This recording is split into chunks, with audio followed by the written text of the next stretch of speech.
I'll be reading once again 1 Samuel chapter 13, verses 13 through 23.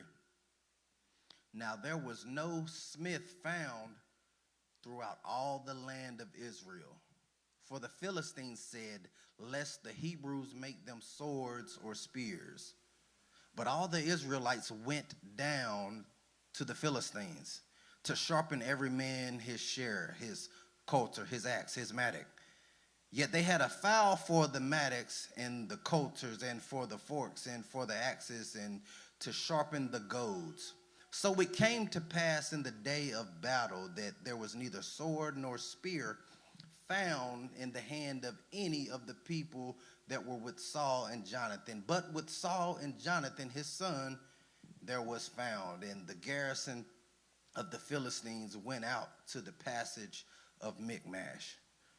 Family, for the time that is ours on today, I want to preach briefly using as a subject, doing more with less. Doing more with less. As it is February, as it is Black History Month, as we come to the last Sunday of Black History Month, it's no secret that throughout our history, our ancestors, our grandparents, and our parents, and unfortunately even we ourselves have had the burden of having to do more with less. At an early age, too many of us, if not all of us, have been told that Black American proverb that says, you have to be twice as good just to get half as much. The reason that we're familiar with this Black American proverb is that because it's not, we're familiar with this not because we're inferior. It's not because we're less than. It's not because of a poor work ethic. It's not because of a lack of desire. But the reason that many of us are familiar with this saying is that because for so long, many of us have been systematically oppressed that even our best efforts at times have been limited. Because it was illegal for enslaved Africans to read, to learn, even though there was an abundance of books and knowledge all around them. But many risked their lives to secretly learn how to read so that their children could have a better life for them because they understood that they had to be twice as good just to get half as much. During the Jim Crow era, it was illegal for Black Americans to go to certain public places, whether this was a school, church, hotel, or restaurant, even though it was not illegal for their tax dollars to pay for these public places. And many of our ancestors have risked their life and their freedom to access the resources that their tax dollars provided for them just so that their children could have a better life because they understood that they had to be twice as good just to get half as much. This is why in the article, The Talented Tent, that W.E.B. Du Bois writes that slavery and racism was the legalized survival of the unfit. He said that this was the legalization of the survival of the unfit. But despite this legalization of the survival of the unfit, there has always been individuals and instances where greatness was achieved despite the obstacles in front of them. And when this greatness was achieved, we honor these things because we understand that when we have to be twice as good to get half as much, the margin of error is slim for those that do. Look at how slim the margin of error was for Barack Obama when he was elected president. He had to be almost perfect. He had to be a magical Negro that could walk on water. And even when he was this perfect magical Negro, they tried to crucify him just for wearing a tan suit. Y'all remember that? Because we know that the margin of error is slim because we have to be twice as good just to get half as much. And the reason that we have to be twice as good is because we have to do more with less. And when we read 1 Samuel chapter 13, this is exactly the predicament that Israel is in here in the Bible. They have to do more with the less. They have to be twice as good to get half as much, because verse 19 tells us that there was no smith in Israel. Now, a smith is a blacksmith. A smith is a skilled craftsman. A smith is a skilled carpenter. So in the entire nation of Israel, there was not one single smith. There was not one single person who was a skilled craftsman. Not one single person who was a skilled carpenter. There was not one in Israel skilled enough to shape and sharpen them as a people. There was not one person who could mold and manage their minds as only a smith can. No one that can mold them as only a craftsman, as only a carpenter can. And the reason that there was no smith in Israel was not because the smith went on vacation. The reason that there was no smith in Israel was not because the smith got offered a better paying job on the other side of town. But the reason that there was no smith in Israel was because the Philistines feared the possibility of Israel being able to make swords and spears for themselves. The Philistines, who were seafaring people, the Philistines who were known as the Phoenicians, the Philistines were masters in ironwork. And because they were masters in ironwork, they knew the possibilities and the potential that iron had when it was made into a weapon. And because they feared that Israel would learn how to make weapons, they feared that Israel would then oppress them the same way that they were oppressing them.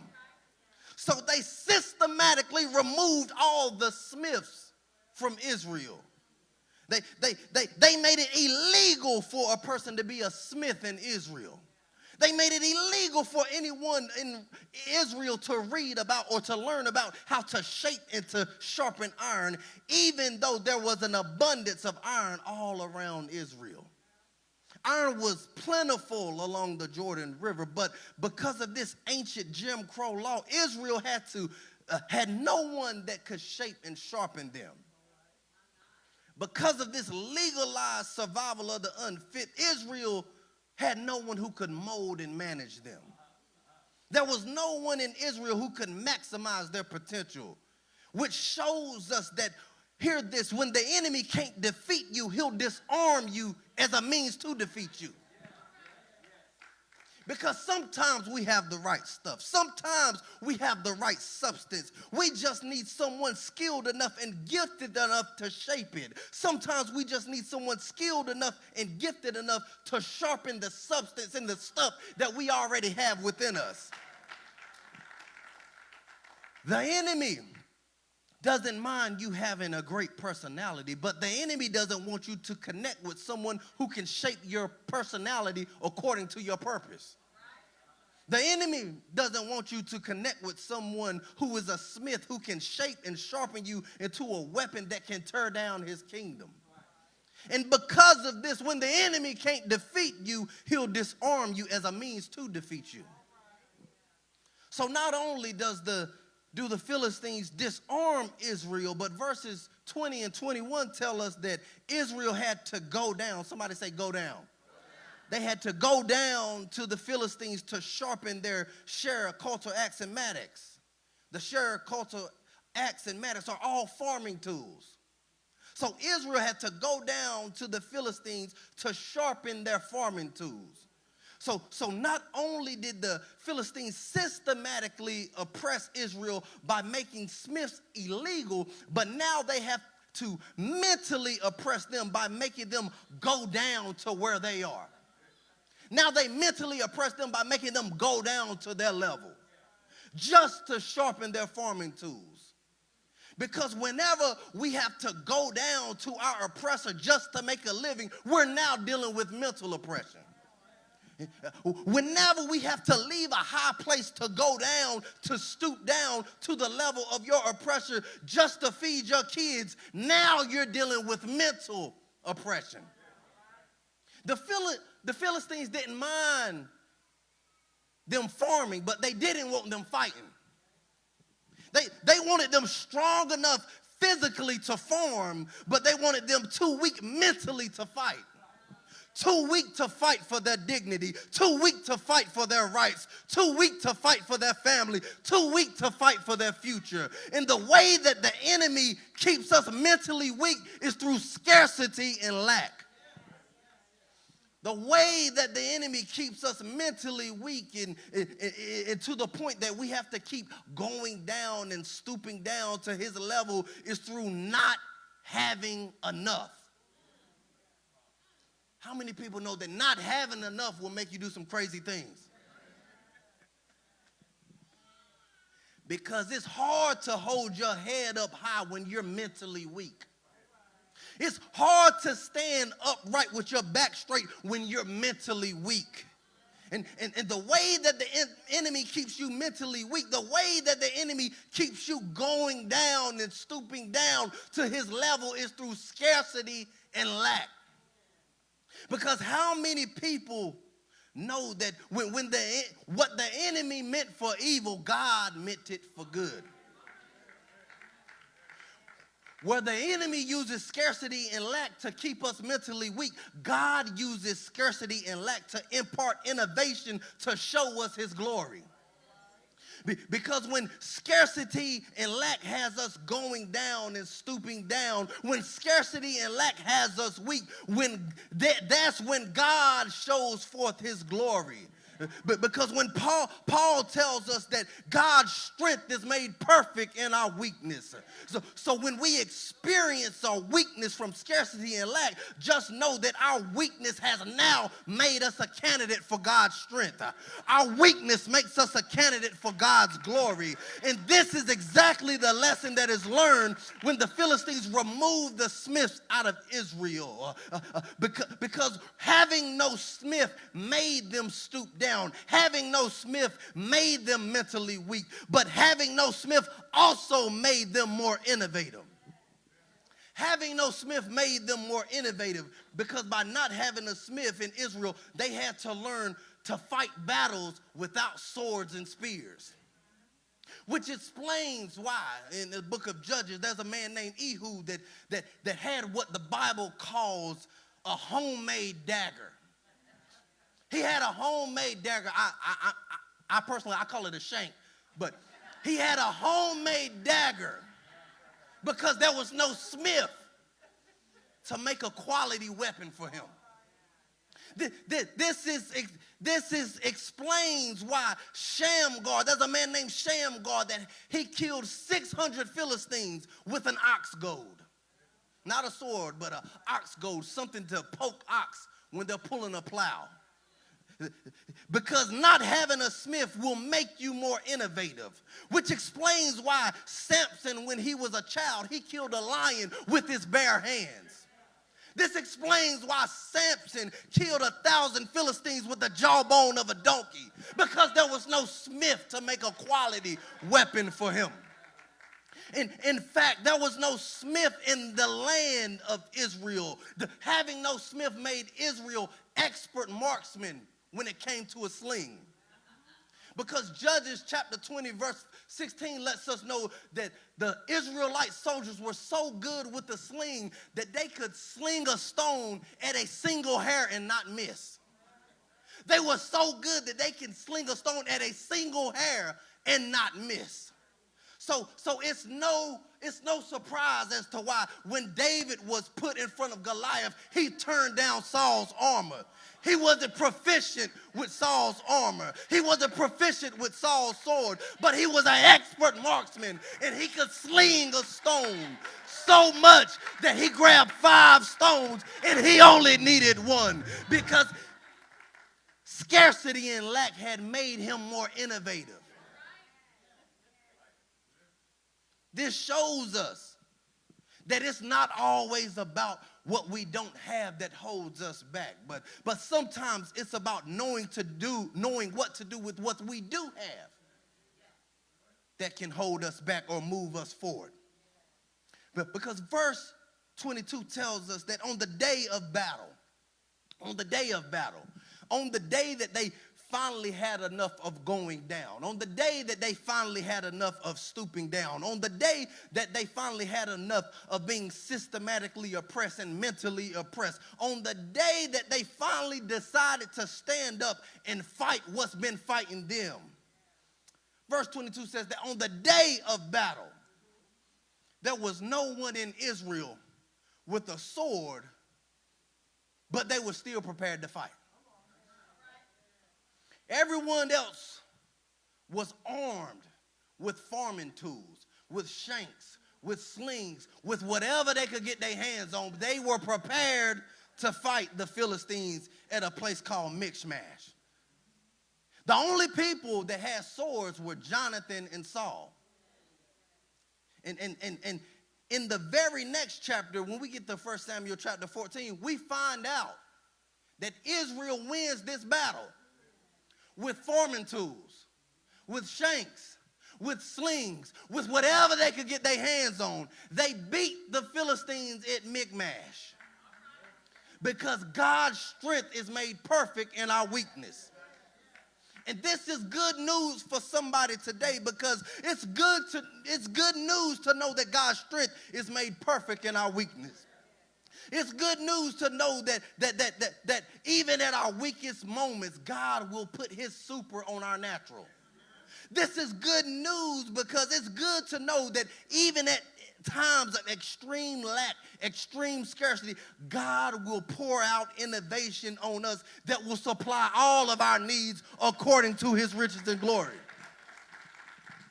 This is good news. Tell somebody that's good news. This is good news, but I got a problem with the second part of verse 22 here. Because it says that at the day of battle, the only people that had swords were Jonathan and Saul. This is a little bit troubling to me because I have an issue with how is it that King Saul and Jonathan have swords while the rest of the people that they are leading have farming tools, have slings, have shanks, homemade daggers. The Philistines made it illegal to have a smith in Israel because they feared that Israel makes swords and spears for themselves. But watch this.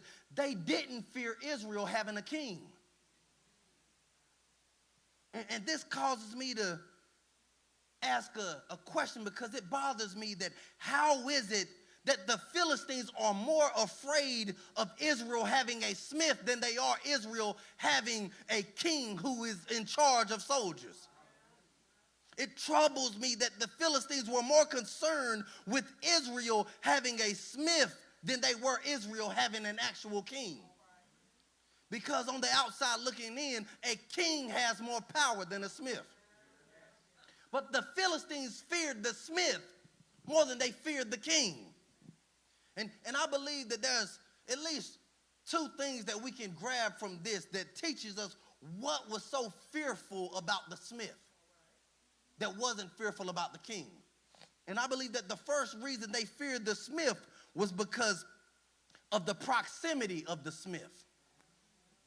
Because the proximity of the king was in the palace away from the people.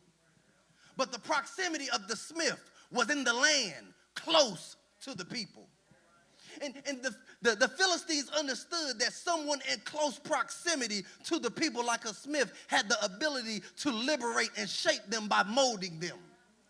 But someone far away like the king couldn't shape the people because he was too far away to touch the people.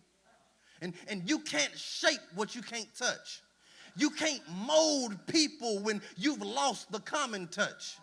And to add injury to insult, the Philistines allowed King Saul and his son Jonathan to have swords to create the illusion that Israel really wasn't being oppressed.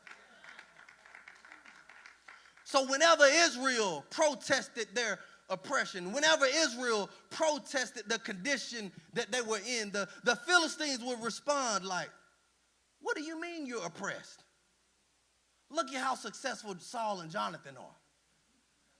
Stop complaining about what you don't have and pull yourself up by your own bootstraps, and maybe you can get some spears and some swords like they do. Which is the same thing people tells us today. Well, what do you? We live in a post-racial society. There's no more racism. We elected a black president. Look at Oprah, Tyler Perry, and Jay-Z. There's no more racism. Stop complaining. Pull yourself up by your own bootstraps, and maybe you'll be successful like them. Which the fact that you can just name a handful of people that you think are successful is a problem in itself. And on the other hand, to keep Saul and Jonathan away from the people, to keep Saul and Jonathan away from touching the people, the Philistines would tell Saul and Jonathan, you're so articulate and well-spoken for an Israelite. You're not like those other Israelites. Look at how lazy they are. You have swords and spears, and they're just using farming equipment. You're not like them.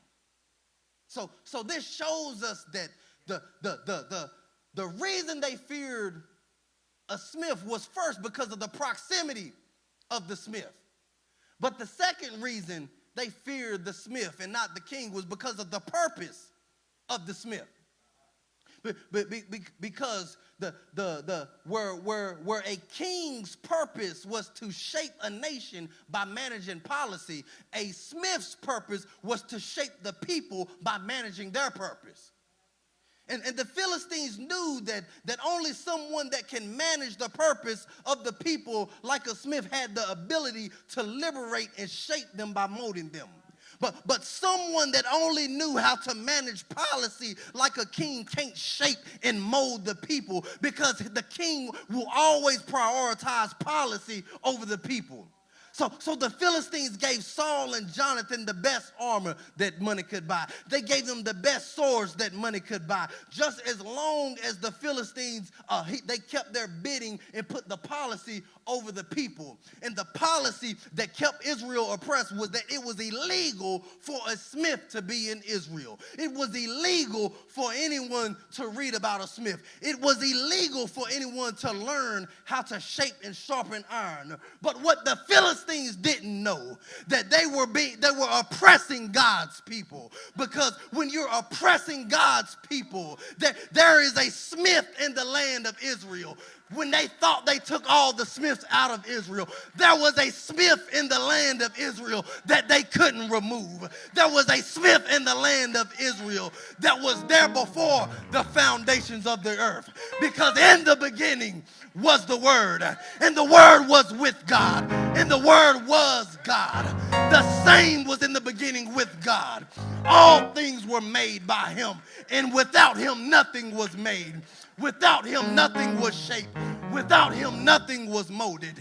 And this smith that was there in the beginning was made flesh. And this smith dwelt among His people. This smith lived in Israel. And they couldn't remove this smith out of Israel, because this smith was always in close proximity to his people. And let me remind you that a smith is a skilled craftsman. A smith is a skilled carpenter. And by the way, let me know, I know a man that is a carpenter. I know a man that is a skilled craftsman, and his name is Jesus. And He specializes in shaping us. This man who is Jesus, He's a skilled carpenter, and He specializes in molding us. And the way that I know that He can shape us, the way that I know that He can mold us, is because He's close to us. He's in proximity to us, because His name is Emmanuel. He's God with us. He's God with us. He's always in proximity to us. We can always reach out and touch Him, because in good times, He's with us. In bad times, He's with us. Wherever we go, He's with us. And to make sure that He's always with us, His word tells us that surely, goodness and mercy shall follow me all the days of my life, because He's Emmanuel. He's God with us. And no matter what we go through, He stays in proximity to us because he knows our purpose. And his purpose is tied to our purpose. And we know that all things work together for good, for those that love God, for those that are called according to his purpose, because his purpose picks us up whenever we are down. His purpose lets us know that when I am weak, he is strong. His purpose lets me know that we can count it all joy when we fall into diverse temptations, knowing that the trying of our faith works patience, and patience can have its perfect work on us so that we can be perfect, so that we can be entire in wanting nothing. His purpose lets me know that weeping may endure for a night, but joy comes in the morning. His purpose lets me know that good times don't always last, but bad times don't always last either, because weeping may endure for a night, but joy comes in the morning. And sometimes your morning ain't when you wake up. Sometimes your morning ain't when the sun comes up, but sometimes your morning is when you decide to get up, because his strength is made perfect in our weakness. Somebody give God a praise. Hallelujah. Glory to God. No matter what we may be going through, no matter what we may be experiencing, no matter what we might feel like we don't have, no matter what we might feel like, well, I'm not there yet, God is closer to you than you think. Let us pray.